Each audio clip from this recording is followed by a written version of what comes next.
Hello everyone, I am Nisha Tomar. Welcome to my YouTube channel Focus on Goal. I hope you guys doing very well.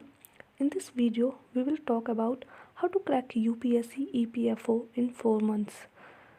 I'm sure अगर आप इस video को देखेंगे आप इसमें से कुछ ना कुछ ऐसे टिप्स ले सकते हैं जो आपके एग्ज़ाम के लिए बहुत ज़रूरी होंगे। और ये जो टिप्स होंगी वो ज़रूरी नहीं है कि इसी एग्ज़ाम के लिए हो, आप इसे किसी भी एग्ज़ाम के लिए यूज़ कर सकते हैं। तो चलिए वीडियो शुरू करते हैं। सबसे पहले किसी भी एग्ज़ाम को देने से पहले 2-3 पॉइंट्स हैं जो हमें चेकआउट करने चाहिए। लाइक सबसे पहले हमें स्ट्रेटजी बहुत ज़रूरी है बनानी कि हमारे पास टाइम कितना है, क्योंकि सारा जो खेल है वो टाइम का ही है, हम जानते हैं। तो इस एग्ज़ाम के लिए हमारे पास 4 मंथ्स हैं, ठीक है। अब थोड़ा सा हम अगर नोटिस करें तो हमारे पास 4 मंथ्स के अकॉर्डिंग 120 दिन है हमारे पास, तो 120 डेज़ में। और उसमें भी आप जानते हैं कि हमारा जो माइंड है वो ऐसा नहीं है कि बिल्कुल 120 डेज़ प्रॉपरली वर्क करेगा।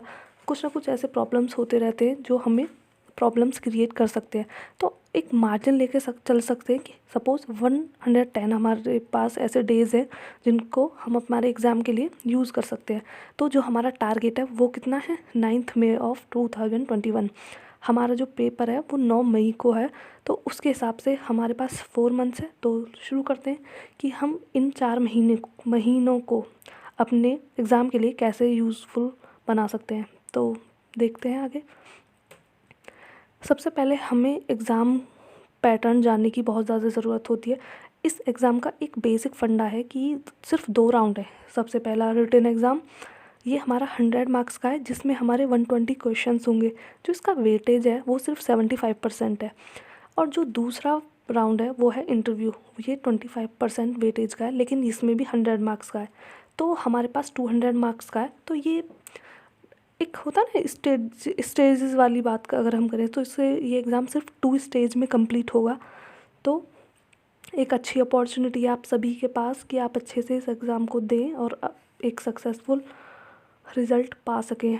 तो देखते हैं, ये कुछ बेसिक टिप्स हैं आपको किसी भी एग्ज़ाम के लिए, यूपीएससी हो, ईपीएफओ हो, या फिर एनडीए हो, या फिर SSC, CGL, bank PO, whatever जो भी एग्ज़ाम हो, मे बी आपका 12th एग्ज़ाम, 10th एग्ज़ाम, कोई भी एग्ज़ाम हो, आप ये जो टिप्स हैं इनको फॉलो कर सकते हैं। तो सबसे पहले हमें देखना होना चाहिए कि हमारे पास सिलेबस होना बहुत ज़रूरी है जिस भी एग्ज़ाम की हम तैयारी कर रहे हैं, ठीक है।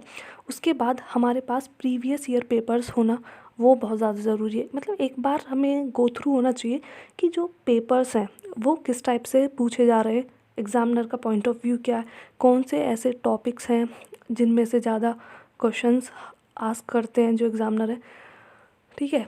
इस तरीके से आप अपनी जो प्रिपरेशन है उसको एक अलग लेवल पर लेकर जा सकते हैं। और दूसरा जो पॉइंट है, खुद को पॉजिटिव और मोटिवेट रखने की बहुत ज़्यादा ज़रूरत है। एक कॉन्फिडेंस के साथ अपनी तैयारी कीजिए कि अगर आप मेहनत करेंगे तो सब ठीक ही होगा, ठीक है।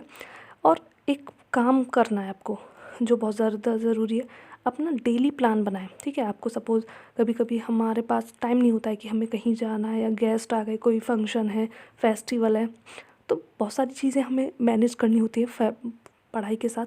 आई नो कि सब सोचते हैं कि हम शादी में नहीं जाएंगे, इन्जॉयमेंट भी बहुत ज़्यादा ज़रूरी होता है, उससे हम रिफ़्रेश फील करते हैं। लेकिन अगर आपको कहीं जाना है तो उससे पहले आप क्या कीजिए, अपना उतना एक जो पढ़ाई है उसको पहले ही फिनिश कर लीजिए ताकि आपको ज़्यादा हर्डल्स क्रिएट ना हो। सबसे मेन पॉइंट, आपको रिवीज़न बहुत ज़रूरी है। रिवीज़न कीजिए, जो भी पूरे दिन में पढ़ाई करी है उसको रिवाइज़ कीजिए, ठीक है। आप अच्छे से रिवाइज़ कैसे कर सकते हैं उसके लिए मैं एक अलग से वीडियो बनाऊंगी, क्योंकि वीडियो काफ़ी लंबा हो जाएगा तो इसके लिए। और वीकली टारगेट्स ज़रूर सेट कीजिए। आप सपोज़ मंडे टू फ्राइडे पढ़ाई कर सकते हैं और सैटरडे संडे को एक रिवीजन दे सकते हैं। और संडे को कोशिश करिए जो आपकी हॉबीज़ हैं आप 2-3 घंटे उसको दे सकते हैं, ठीक है। नेक्स्ट है कि जो सिलेबस है उसको डिवाइड कीजिए अलग अलग पार्ट्स में। सपोज़ ये जो मैंने चार्ट आपके स्क्रीन पर दिख रहा है, इसको मैंने इस तरीके से डिज़ाइन किया है कि सपोज़ आपकी पॉलिटी स्ट्रॉन्ग है तो आपको ज़रूरी नहीं है कि आप उसको 15 डेज़ दें। आई नो जो भी EPFO का एग्ज़ाम दे रहा होगा उसने पहले से काफ़ी चीज़ें पढ़ रखी होंगी, एक बेसिक आइडिया होगा, और जिसने आज तक अभी तक कुछ नहीं पढ़ा है उसके लिए भी ये 4 मंथ्स इनफ है। अगर आप अच्छे से अपनी स्ट्रैटेजी को, अपने जो स्टडी आवर्स हैं उनको अच्छे से इंक्लूड करके चलेंगे तो ठीक है। तो बात करते हैं, आप ऐसे इकोनॉमी के लिए, अकाउंटिंग के लिए ये डेज़ सेलेक्ट कर लीजिए, क्योंकि हम पढ़ाई तो बहुत ज़्यादा कर लेते हैं लेकिन हम भूल जाते हैं कि हमारे पास इतना टाइम है, क्योंकि टाइम बाउंडेशन बहुत ज़रूरी होती है। तो उसके दायरे में रह के आप अपना काम कीजिए जिससे आप अपने जो गोल है उसको अचीव कर पाएँ। तो ठीक है, इसके लिए आप इंग्लिश का थोड़ा ये कर सकते हैं कि डेली 30 मिनट्स दे सकते हैं, क्योंकि इंग्लिश मैं ये नहीं बोल सकती कि आप 20 डेज़ में ये बुक पढ़िए, कुछ भी आ सकता है इंग्लिश में, क्योंकि बेसिकली स्पेलिंग्स हो गए, हमारे एंटोनियम्स, सिनोनियम्स, कुछ ऐसे वर्ड्स होते हैं जो हम करंट जो न्यूज़ पढ़ रहे हैं उससे रिलेट करके आ सकते हैं। तो आप इसको कोशिश करिए डेली 10 to 15 5 वर्ड्स को ऐसे सेलेक्ट कीजिए जिसको आप अच्छे से टैकल कर पाएँ।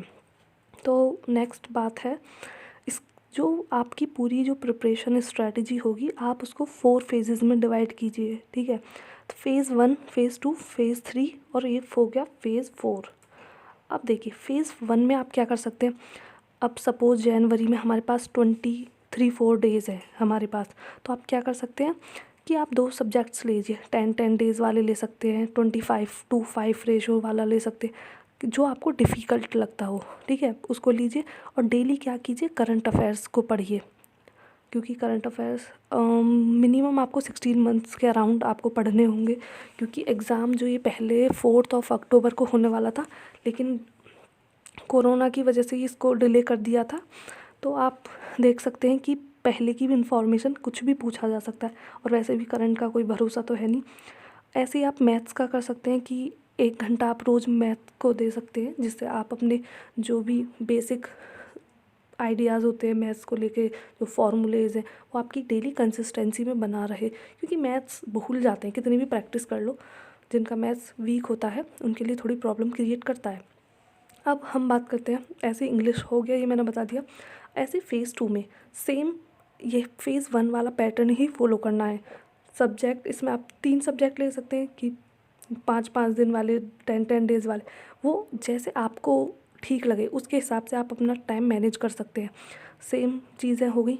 अब जो मेन चीज़ है वो, जो भी सपोज़ आपने ये पढ़ाई करी है 6 घंटे, आपने सपोज़ इतना टाइम, लेकिन 1 से 1.5 घंटा डेली रिवाइज़ ज़रूर करना होगा।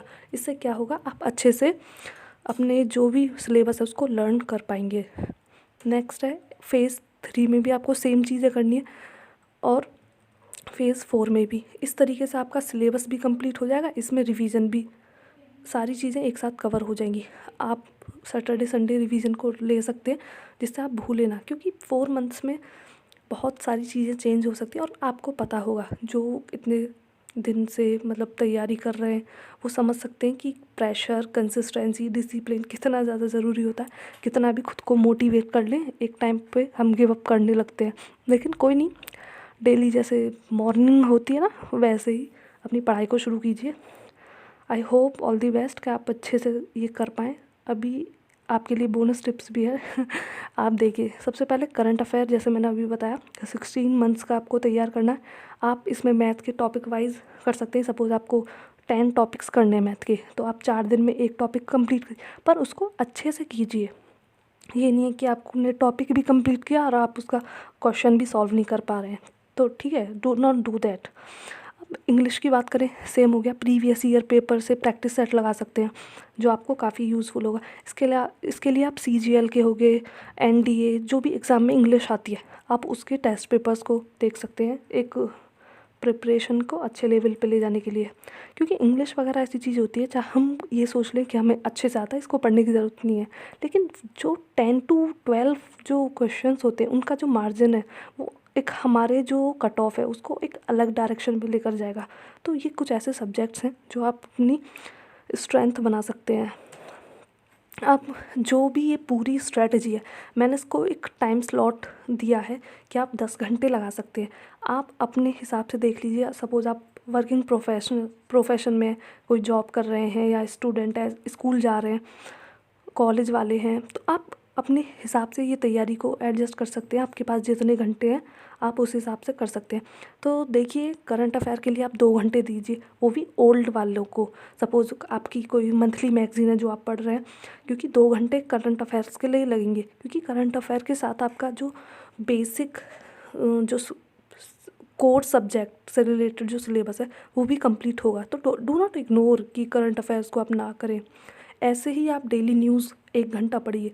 जो भी अगर आप वीडियोस देख रहे हैं या फिर हिंदू को फॉलो कर रहे हैं तो आप उससे ये कवर कर सकते हैं। ऐसे ही सब्जेक्ट को आप 3 से 4 घंटे अप्रॉक्स दे सकते हैं।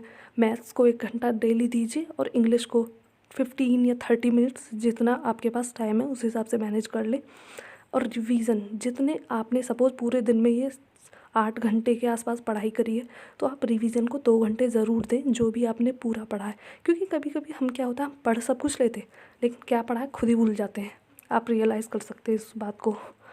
तो थैंक यू सो मच। अगर आपको मेरी ये वीडियो पसंद आई हो तो प्लीज़ लाइक करें और चैनल को सब्सक्राइब करें, ताकि आने वाली जो भी वीडियोज़ होंगी आपको पता चले। So thank you so much guys for listening me. Stay tune.